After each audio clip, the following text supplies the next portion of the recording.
So I recently watched an incredibly powerful documentary called King in the Wilderness. Martin Luther King Jr. was a human being, and he was imperfect. He was conflicted, but his love was unchallengeable. And I think it should be required watching for everyone that lives on this planet. And it should come with like 4 boxes of tissues. It covered the last few years of his life as told by his friends in the struggle for racial and social justice. It really showed him as a person and not this mythological figure. And I think the thing that shook me the most about it was just how lonely and isolated he felt in the last few years of his life. His coming out against the Vietnam War really made him a pariah of mainstream society, and people who had previously supported him turned against him, and he really felt saddened. He was devastated. They told him to stay in his lane, stick to civil rights, and not get involved in foreign policy.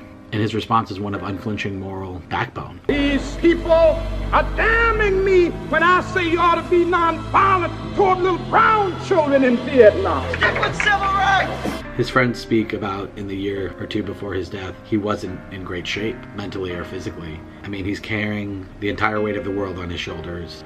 This movement, his former allies are attacking him left and right. The FBI, aka J. Edgar Hoover, follows and records every single word he says.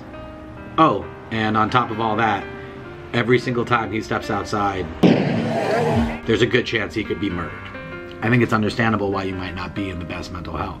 So his doctor told him you should really go see a psychiatrist. He and his friends knew that if he went to go see a psychiatrist, J. Edgar Hoover would leak that to the press, and it could potentially undermine everything that he had worked for and had been fighting for. This guy who gave and gave and gave can't sit down and just release some of his burden and get a shoulder to lean on. So the one thing that Dr. King couldn't do is ask for help. Harry Belafonte said in the doc that Dr. King had a tic when he gave speeches. It was a little stutter that most people didn't notice, but it was apparent if you watched him regularly. And a few months before Dr. King was murdered, he noticed that it was gone, and he went up to Dr. King and said, "What happened to the tic?" Dr. King said, "I've come to peace with dying." It isn't so important how long you live. The important thing is how well you live.